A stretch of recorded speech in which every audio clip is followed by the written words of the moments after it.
오늘 계좌 보기 무서우신 분들 많으실 텐데요. 저는 역사가 이런 순간에 어떤 답을 줬는지 그걸 말씀드리겠습니다. 오늘 영상은 지금 시장에서 벌어지고 있는 일의 구조, 이 전쟁이 길어질 수 있는가, 그리고 한국 시장을 어떻게 봐야 되고 우리들은 삼성전자를 얼마에 사야 하는가 명확해질 겁니다. 오늘 코스피는 마이너스 7%, 코스닥은 4.6% 하락했습니다. 삼성전자는 10%, 하이닉스는 마이너스 11%, 원달러 환율은 1460원을 넘었습니다. 어제 휴장이었던 한국이 하루 만에 충격을 몰아서 받은 건데요. 방산주, 정유주, 해운주는 크게 올랐습니다. 하나 에어로스페이스 20%, 에스올 28.5%, 하나시스템, 에라진엑스원 상한가. 우리 구독자님들께 어제 말씀드렸던 섹터들이죠. 그런데 대형주는 일제히 무너졌어요. 이유는 하나입니다. 외인이 오늘도 5조 원가량 순매도했기 때문이죠. 지난 금요일에 이어 이틀 연속 대규모 매도입니다. 반면 개인분들은 오늘도 순매수를 했는데요. 이 장면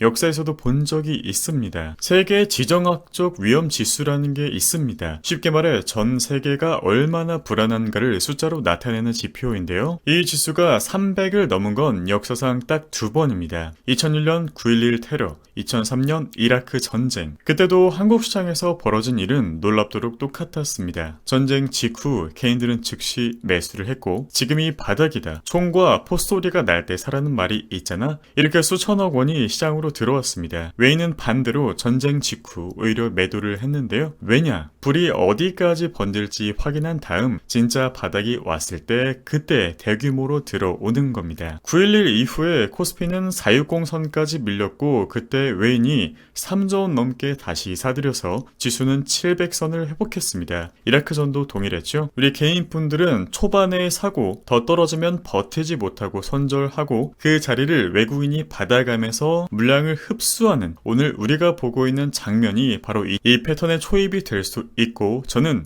개인분들이 당하지 않고 오히려 이 상황을 활용해서 수익을 내실 수 있도록 도와드리려고 이 영상을 만들었습니다. 전쟁이 핵심 변수처럼 보이지만 시장을 실제로 움직이는 것들은 따로 있습니다. 인플레이션과 통화 정책인데요. 비유하자면 이렇습니다. 전쟁은 불, 금리 긴축은 연료입니다. 불이 잠깐 타고 꺼지면 시장은 회복을 하겠지만 연료가 계속 공급된다면 불은 더 오래 크게 타겠죠. 전쟁이 장기화되면 유가가 오르고 원자재가 오르고 기업들의 원가가 올라갈 수밖에 없습니다. 그렇지는 않겠지만 그 와중에 미국이 금리까지 올린다면 조정이 길어질 수 있겠죠. 그래서 지금 우리들이 봐야 할 건 전쟁 뉴스라는 자극적인 헤드라인을 소비하는 게 아니라 미국 10년물 금리, 원자재 가격, 그리고 외인들의 수급 전환 시점 딱 이 세 가지입니다. 결론부터 말씀드립니다. 미국 입장에서 전쟁이 길어진 건 최악의 시나리오입니다. 역사적 선례가 있는데요. 9.11 테러 직후 부시 대통령의 지지율은 90%였습니다. 역대 최고였죠. 그런데 임기 말에는 역대 최악의 지지율로 끝났는데요. 이유는 세 가지입니다. 첫째, 길어진 전쟁과 약해진 명분. 둘째,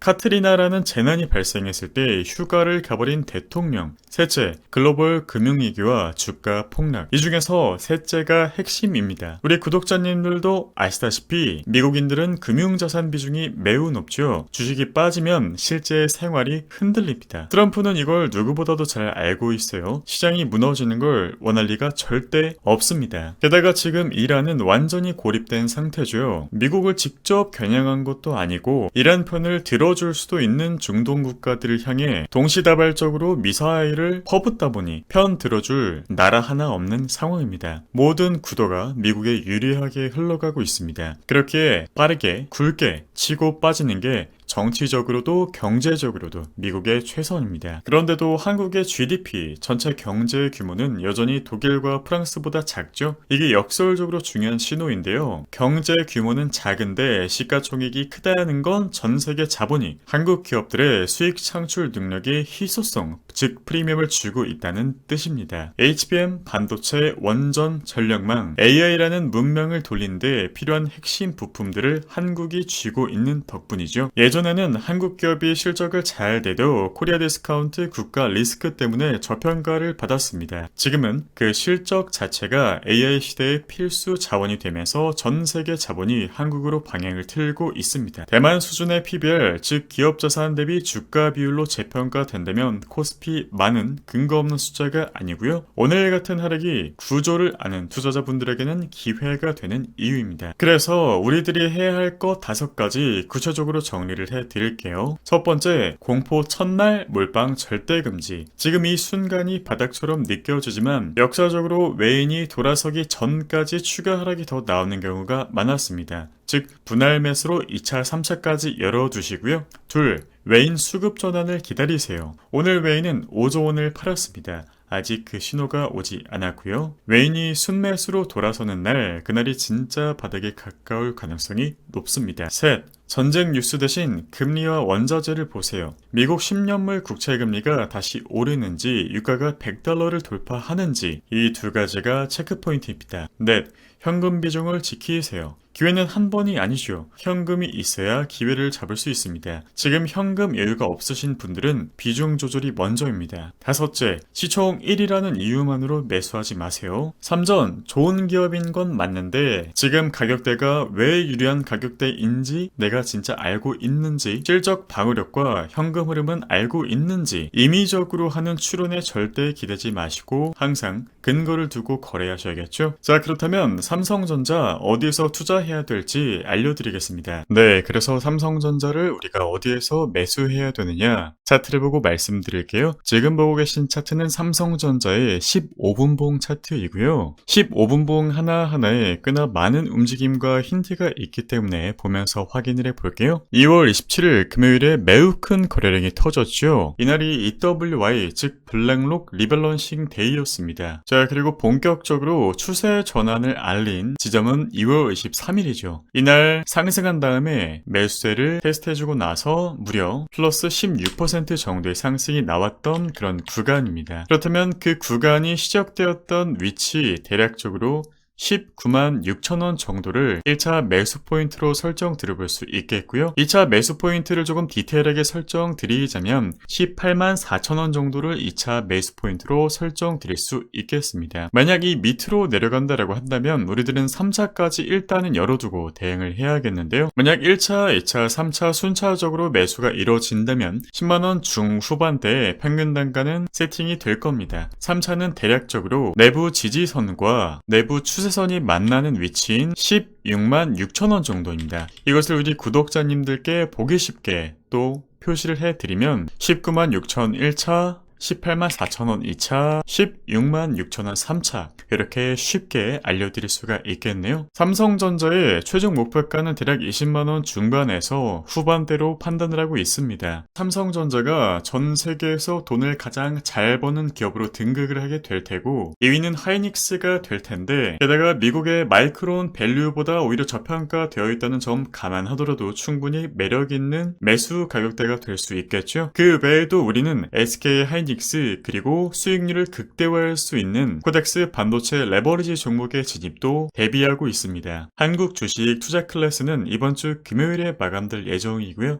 조금 빠르게 마감될 예정이기 때문에 참고하셔서 선착순으로 신청 주시면 또 얼리버드 서비스를 통해 원래는 4월부터 시작이지만 3월 지금부터 수강이 가능하니 이렇게 하락했을 때 유리한 평균 단가에서 유리한 기회가 왔을 때 잡아볼 수 있는 가이드들을 받아보실 수 있으니까요. 참고되시기를 바라겠습니다. 마지막으로 투자는 마라톤입니다. 오늘 같은 날 계좌를 보면서 한숨 쉬는 분들이 분명 계실 텐데요. 한 가지 말씀드리고 싶은 건 오히려 좋다는 점. 왜냐면 계단식으로 조금씩 빠지는 것보다 오늘처럼 내 주식만 빠지는 게 아니라 전체 시장이 다 같이 그리고 크게 빠지는 게 심리적으로 오히려 낫습니다. 다 같이 빠지면, 그리고 깊게 빠지면 반등도 빠르고 높이 같이 오기 때문에 빠져나갈 수 있는 여지라도 주기 때문이죠. 그리고 이런 날일수록 한 번쯤 멈춰서 생각해 보시기를 바랄게요. 제가 우리 금요일에도 그리고 1월 말에도 구독자님들께 이야기를 드렸는데, 날이 좋을 때 지붕을 손봐야 한다는 점, 급등했던 종목에서 10%씩이라도 수익을 일부 회수하시라는 점. 왜냐면 수익은 다시 투자할 자금이기도 하지만 동시에 버텨온 구독자님들에 대한 보상이기도 하니까요. 맛있는 식사 한 끼, 가족에게 작은 선물하다, 그런 여유가 있어야 더 멀리 더 오래 투자할 수 있잖아요. 주식을 하는 목적은 결국 하나입니다. 사랑하는 사람들과 잘 살기 위해서죠. 목표가 목적이 되어서는 안 된다는 점 우리 구독자님들 잘 아실 거라 믿습니다. 정리해드립니다. 지금 시장은 역사적 패턴 초입 구간에 있기 때문에 외인이 돌아서는 신호를 기다리세요. 전장 뉴스는 제가 짚어드릴 테니까 금리와 원자재를 보시고 한국은 여전히 저평가 상태라는 점, 지금의 하락은 구조를 읽는 분께 기회가 됩니다. 한국투자 클래스에서 구체적으로 그리고 쉽게 안내해드리고 있고요. 우리 구독자님들이 흔들리지 않도록 자극적인 뉴스에 소비되지 않도록 구조를 통해 수익을 만들 수 있도록 도와드리겠습니다. 남은 저녁 평화롭게 보내시기를 바랄게요. 감사합니다.